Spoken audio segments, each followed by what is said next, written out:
Welcome to Coffee Break with Rachel Vigil, taking a daily look at the biggest stories in Denver sports and interacting live with you, the Coffee Break fam. So sit back, relax, grab a cup of joe, and enjoy your coffee break. Here's your host, Rachel Vigil. Happy Wednesday, everybody. What's going on? There's plenty to get into. Of course, the biggest news of the morning, it feels like, is Devon Toews absolutely rips some of his teammates. We're not sure who, but he ripped some of them last night after the Avalanche loss. Take a listen. I mean, it's self-awareness. We need guys that know how to play in our system, how to play our game, and know what it takes. And if we have guys in here, I think we got some guys that think they're playing well, and I think they're kidding themselves at this point. It's frustrating to play with, play out there when you got guys that think they're playing well and they're doing things that you have no idea what play they're going to make or where they're going to be on the ice. And it's tough to play in this league when you don't know where your teammates are going to be. So that's where a lot of the frustration stems from. Richie Carni now hanging out with us because, of course, Richie's going to all of the home games too. So Love having him in here. But Devon Toews with the quote, "I think we got some guys who think they're playing well, and I think they're kidding themselves at this point, Richie." Holy smokes. From somebody like Devon Toews, who you and I both had conversations with, usually very chill, very, level-headed. This is an intense moment for somebody like him to say this. Yeah, it's a shot across the bow, and this is not some third line player who's kind of making it off. And Devon Toews is a core player for the Avalanche, and he's a big part of, the leadership group in that locker room. So for him to say it, it's clearly coming from a place of truth, at least in his mind. 100%. And it makes me wonder, one, has something already been said in the locker room? We've obviously remember Nathan McKinnon kind of making some comments before. Then we have the Mikko Rantanen and stuff with Arturi Lehkonen with his dad. Things are starting to hit a boiling point where it was all okay, we can kind of just take a breather. There's always going to be a little bit of miscommunication maybe or those type of things. But it feels like now is Devon Toews is saying something like this. Stuff is actually bad. Yeah, and I think we're always the last to learn about a lot of these things. Even when things trickle out of the locker room or things are said at a podium or whatever it is, I would imagine those conversations have already been had internally. Which is why this is scary. By the time it reaches the media, exactly, this is a boiling point. Yeah, and I think that this is going to be an interesting moment, kind of, or year finishing of the year for the Avs, because I think they're in a position where they reached the mountaintop. They hoisted the Stanley Cup and they did all that. And a lot of those guys are still there. Some are gone. But they're finding how difficult it is to repeat and to maintain that level of success, which is why it was so fascinating that Tampa Bay was able to go to 3 straight before the losing to the Avs. And I think it's hard to rationalize around that because you feel like a very similar unit. You feel like you're the same players, whatever. In a lot of instances, but it just doesn't map out the same as it used to. And it's kind of gripping with that can rub people the wrong way. You know what this is, though? This is 100% I won the cup. You haven't done anything. You better listen. I was going to say, because that comment can go either way. And there's been a lot of this going around. I mean, the thing with Arturi Lehkonen and all that was a little bit separate, but just a couple of days ago, after the loss to Seattle, we saw Jalen Hurts basically call out his teammates for doing the same thing. Now, he did the very quarterbacky thing, which is use we, right? We're not bought in, we're not logged in. He clearly wasn't talking about himself. Yeah. This with Devon Toews, when he says we have some guys that are doing it, he's clearly not talking about himself. Yeah. So it's a little bit more pointed. And I do think that that's an interesting note that you picked up on of separating, trying to narrow down who he might be talking about in the mystery of it. Yeah. Is it newcomers on the team, or is it people who were on that Stanley Cup team or established people who maybe aren't doing it? And it's parsing words to figure out what that might be. For sure. And yeah, you're kind of trying to connect dots all the time. But I took it as you're talking about the players that essentially weren't on that cup team, because you have so much respect for the players that were on that cup team that went through those long months with you, that I don't think you would publicly call them out in a situation like that. That's why I'm I think this is newcomers. I would defer to you. I would agree with you on that, because I do think that for the guys who are on that cup team, and we've seen it even with the guys that have left, there's a bond there. 100%. And even if it was, so let's say Devon Toews was frustrated with Cale Makar, which I don't think that's who it was, or whoever it was. If it was somebody from that Cup team, there feels like there would be a mutual level of respect and a bond there that like that conversation might be had where they might be comfortable airing that out to each other, but I don't know that it would leak out in a public way as it has before. Whereas like you said, with somebody who wasn't on that Cup team or a newcomer that's kind of jumping onto this successful train, I could easily be that or see that being a situation where it's like, hey, new guy, like we got a thing going here. We have a standard and you're not meeting it. You're not a part of it yet. For sure. Okay, well, you mentioned Cale Makar, obviously missed 3 straight games now with that lower body injury. The term nagging is being involved with this. Yes. What's your concern level now with Cale? I feel like I wasn't super concerned for the early parts of this. I mean, anytime you have a star player that's out, it's concerning, right? And he's so tough, and you just figure like, oh, he's going to be fine. He's going to get right. And the Avs, they're a well-oiled machine. They're not that far removed from a Cup run. Like they'll be able to just keep things going. Their biggest thing is focusing on the playoffs. Be healthy and ready to go when the playoffs come. So if he misses games in the regular season, that's fine. But the more it starts to be nagging and the more it starts to be lingering, we saw this with Gabe Landeskog, who could just never seem to get fully right. And the Herculean effort that he had to do to play through that Cup run the way he did, and the damage that he probably caused, the lingering damage that he's dealing with now to do that, that's obviously in hindsight a bummer and it's concerning. And so like, I don't want to say that that's the direction that Cale's going, and knock on marble that it's not. Knock on that marble right there. But I do start to get to a point where it's like, okay, but like if it's going to be nagging and it's going to be an ongoing thing, like how do we fix it and what's the realistic timeline on that? Because then you have to start talking about like, do you need to shut him down for a little bit? Can you afford to do that? Because they've been very up and down. And you have to start having those conversations, and those are conversations I don't like. Okay, you did bring up Gabe Landeskog, though, so I kind of want to go back to the previous conversation. Would any of this be happening if Gabriel Landeskog was like, we know he's with the team, but like it's different when you're on the ice and you're actually like going through the nightly like strain of going to each game and stuff. Would we be seeing this if Gabe was playing, you think? Like, are they just really missing their captain? I think they're really missing. Would it be still happening? Maybe. I think Gabe would be like, shut the hell up, everybody. Yeah. Like, would it still happen? Maybe, because things just kind of happen that way, and there's the dynamic of bringing new people in and all of that and kind of mixing things. But do I think that it might be nipped in the bud differently or faster or better had you had Gabe there? Yeah, I think that's fair to say. I mean, listen, there's captains in every sport, whether you name them, put a patch on the jersey, whether they're just figures in the locker room, whatever. There are leaders in every locker room and on every team, and different teams have different sizes and different numbers of it.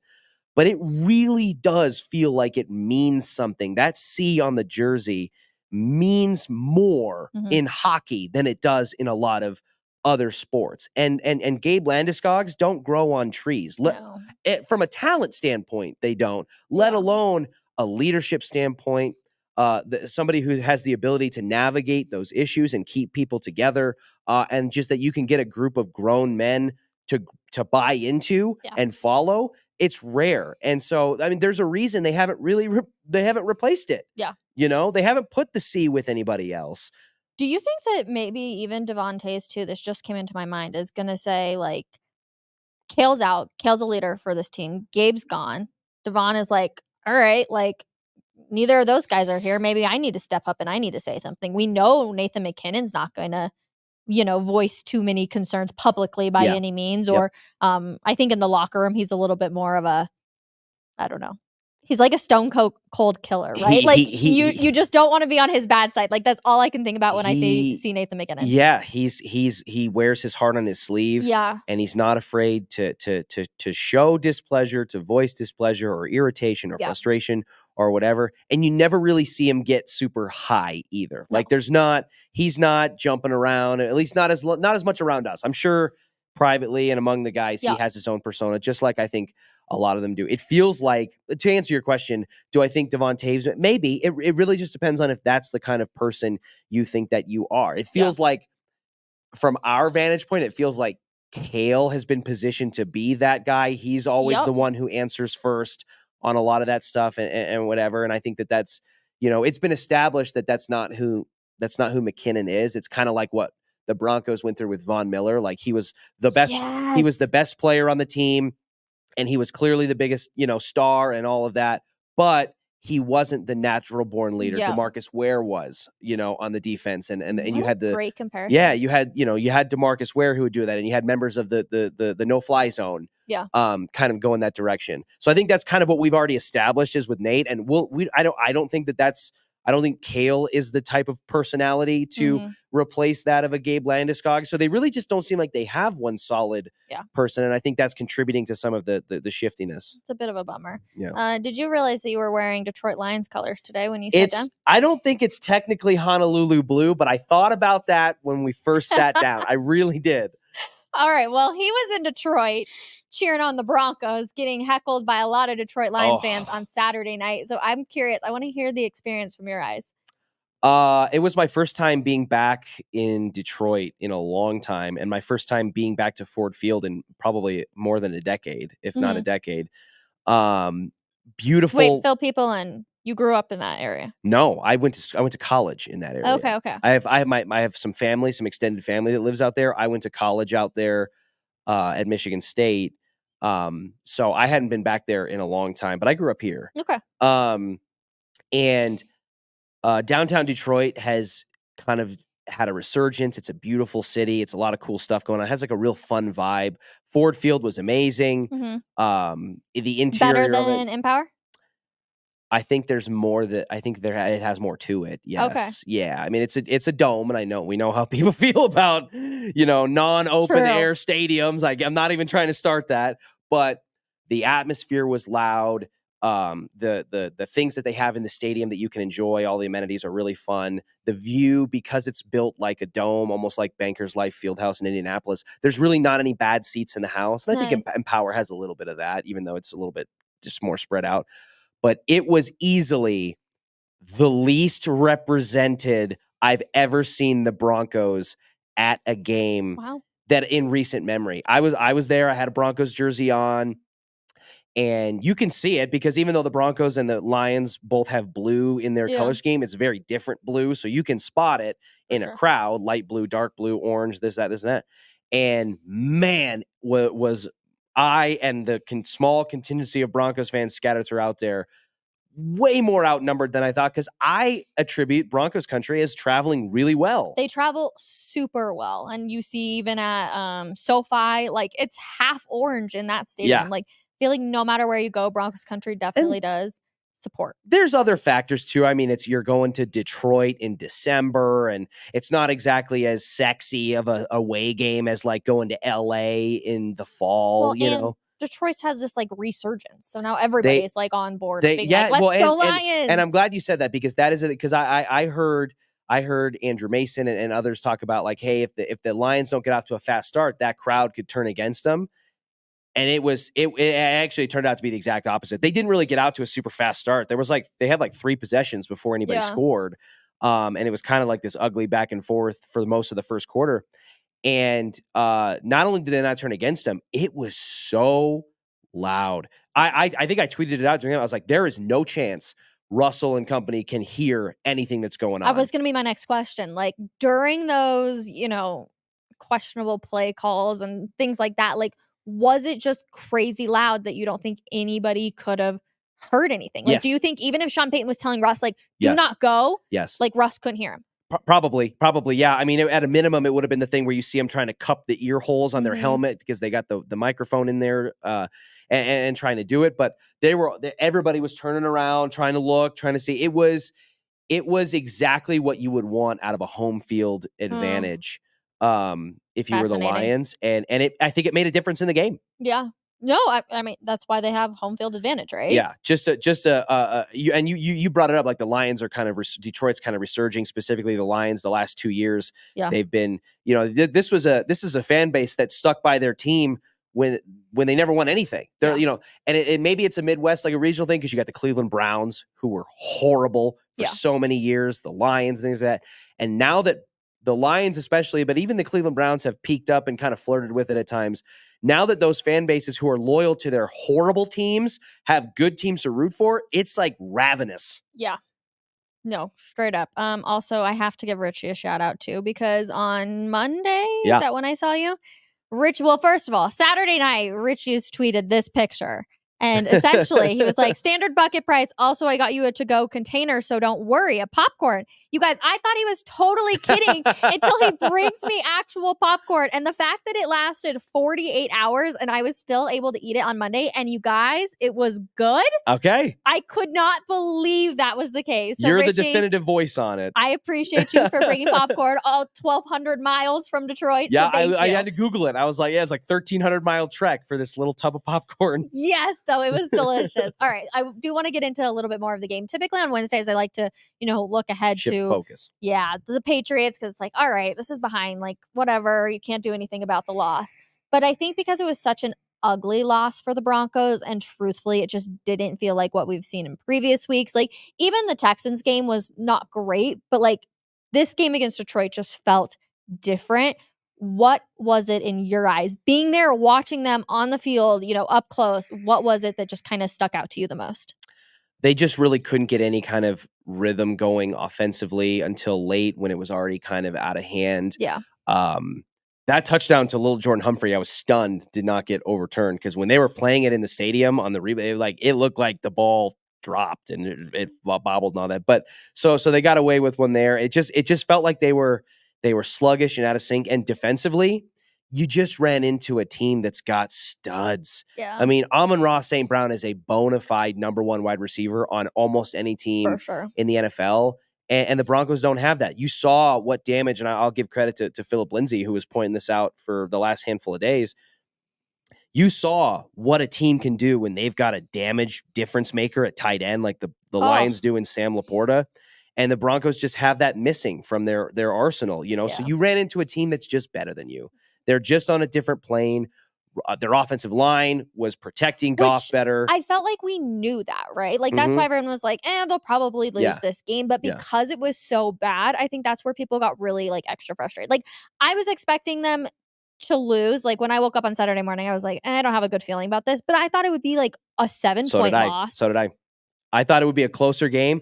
And I guess what I didn't factor enough for was I think Dan Campbell runs at 100 miles an hour for everything that he does. Yeah. I think he was putting a little bit more lead in the coffee for this game, because it's a mentor of his, you know, as a player and on early days as a coach and all that. I mean, they were throwing touchdown passes on like third and fourth down with like 2 minutes left in the game when they're up 17 points. Yeah. You know what I mean? Like that's a message. Yeah. At any level, that's college, professional, because you could have easily, they have two stud running backs in David Montgomery and Jahmyr Gibbs. They could have just fed the horse and ran the clock out and gone home, but they wanted it. They wanted to spike the football and do all that. And I just think for the Broncos, it was an indication of like, they've got some things going. They've shown they won 6 out of 7 games or whatever it was. Yeah.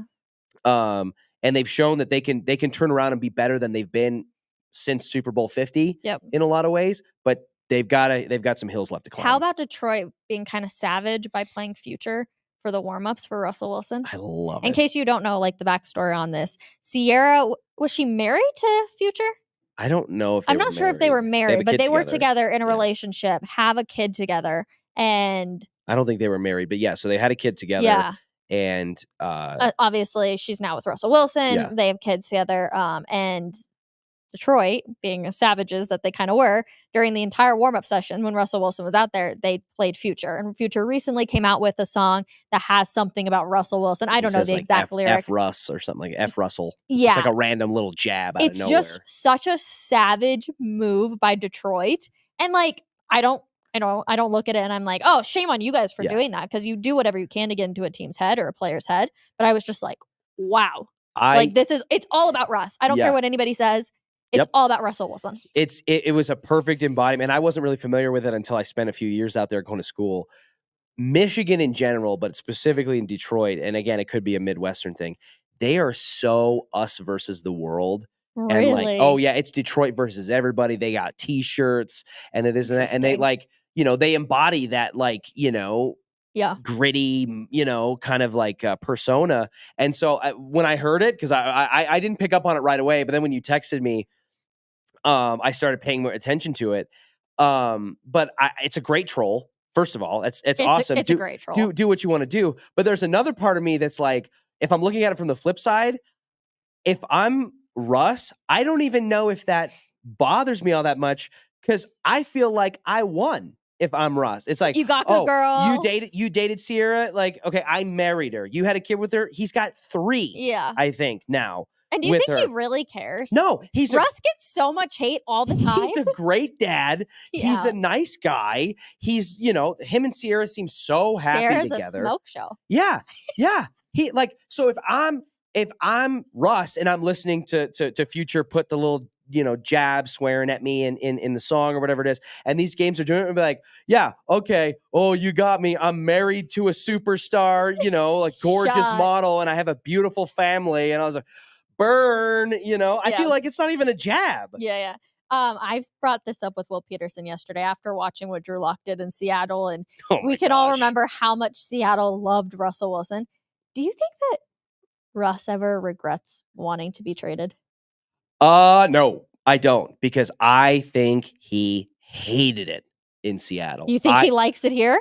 You think he likes being embarrassed on national television, having his coach run up to him and scream at him, and Broncos Country be like, screw Russell Wilson? No, I don't think he likes that either. But I think that he, we look at it and we might say, like, in hindsight, like, wow, let Russ cook was a mirage. That wasn't a real, like, Pete Carroll masked a lot of deficiencies that we didn't even realize that Russ had. We look at it that way. I don't think Russ looks at it that way.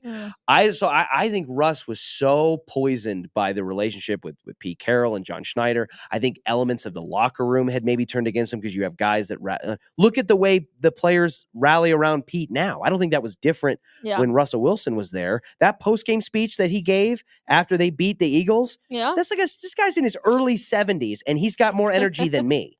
So I don't think that Russell regrets being traded. I think he's frustrated by the outcome of it. Yeah. But I just also think he's the person that, rather than be frustrated in hindsight, he's wired to be like, I still can prove it. I still can fix it. I can change it. And I don't think the reason I say that is I don't think he would go back. I don't think he would no, because he's hated there now. Exactly. But like, I don't think he would go back. And I don't think if he went back in time, he would be like, I don't want to leave Seattle. I think he would still go. Okay. Well, what does Russell Wilson need to change looking ahead to Sunday with the Patriots? What does Russell Wilson need to change? What does Russ's ammo need to be? I think I would say that for him, he's ever since the game where he had the 3 turnovers, Houston, right? That was like when he was not doing that before, and he reared it back up. That it wasn't really an issue for them as a team. I think for him, they've got to be a little bit more quick and decisive. He's got to know that his offensive line is probably not going to give him the protection that he needs to make some of the reads that he wants. So I think he's got to do that. And I do think, even though it may be a futile effort and it may not amount to much, I think you've got to try to get Jerry Jeudy more involved. You do, because you need to utilize the playmakers that you have. And while it may be great to see like an Adam Troutman rip off a 28-yard run like he did against Detroit, or he might have a couple of big catches, he shouldn't be relied upon to be your move the chains guy. Yeah. You know what I mean? And so I think he and Courtland clearly have something established, but I think for him, he's got to acknowledge that he doesn't have the protection, be a little bit more quick, decisive, and try to get something going with Jerry Jeudy, who we know has playmaking potential. It just hasn't materialized. Yeah.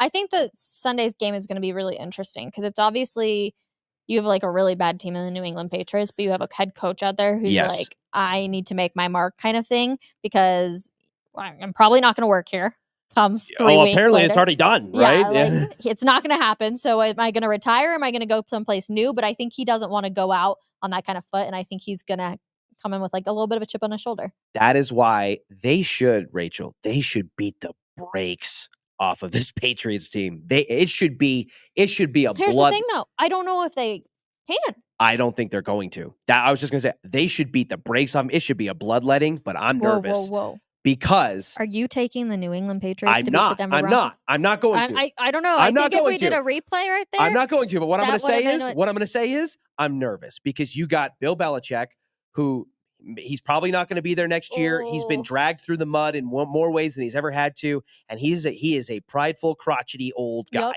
Okay, much like Sean Payton. And his specialty is defense, and our weakness is on offense. Yep. So that makes me nervous. You got a guy like Bailey Zappi, who's probably playing these last handful of games to decide the future of his NFL career. Yeah. And so you're going to have a motivated young quarterback who's shown the potential to spark some life into their offense. You've got one of the greatest head coaches of all time coming to the bitter end of a chapter that he's going to want to finish out on as high of a note as he can, and go that route. And you got a team in the Broncos who's on the roller coaster going up and down and up and down. And right now they just got slammed down. Plus it's Christmas. You've got the holidays. There's distractions. Yep. There's all that stuff. You're at home. Also, really quick, this is the first time I have ever seen this. The Denver Broncos are saying there's still tickets available for Sunday night. Like, that means that they have not been purchased, like on Ticketmaster. Right. I have never seen that in my entire life. Think about how many sold out games that they've had. Yeah. I think they were like the leader in the NFL. And they're advertising saying tickets still available for Sunday night. Yeah. Well, don't worry, because on Sunday night when at Empower Field, they'll still put on that massive Jumbotron that there's only like 4,000 no-shows. Right. Even though you'll be able to look around the stadium and be like, it feels like more than 4. Clearly not. What are you doing for the holidays? I'm flying back home to California to see my sister and the baby and the little niece, and going to spend some time with my family that still lives out there that I don't get to see very much. Okay, nice. And watching Broncos, obviously, on Sunday. Yes. Are you going to be wearing your elf costume? Probably. Are you going to wear that on the airplane? Bring some cheer to the people. It's funny you say that because I thought about it. I thought about wearing the elf suit because I'm flying on the 23rd, so it's not Christmas Eve yet, but it's kind of like when everyone's traveling for Christmas. And I did think about rocking the Buddy the Elf thing and doing the walking escalator thing with the stretch in the leg, and just to see what the vibe is. I think you absolutely should. Yeah. But you have to figure out a way to record it at the same time. Yeah. Yeah, that's true. Maybe that's true. I'll have to do a little Rachel Vigil vlogging action. Heck yeah, I love it. Well, happy holidays to you. Happy holidays to you. When are Rachel. you coming back? New Year's. Okay, nice. Yeah, so I'm gonna stay out there for the week. Oh, nice. So fun, so fun. All right, everybody. Mike Evans, I believe, is in here. Mike, real quick. Waiting in the wings. I'm bringing him over here. Quickly. Mike's like, what the heck, Rachel? I want your opinion real quick on all the drama with the Avalanche. Ready, set, go. Oh, this is not something to just blow off. Devon Toews is a highly respected voice in that room, and for him to say something like that, that is a big deal. Couple that also with Jared Bednar earlier this week saying, hey, I'm still trying to figure out these second and third lines. There are some issues with this hockey team, and I think Devon Toews was pointing the finger at a lot of these newcomers. They just haven't fit or bought in yet. All right, Mike Evans right there. Obviously, you can pay attention to him on Mile High Hockey. That'll be coming out on Friday. You guys, plenty of good stuff as always. If you are watching us on YouTube, make sure you hit the subscribe button, like, comment down below. Let us know how you're feeling about the Patriots game come Sunday, plus all the Devon Toews drama and what's going on with Colorado Avalanche. Love you guys all so much, and we'll see you tomorrow at 10:30 a.m. Bye, everybody.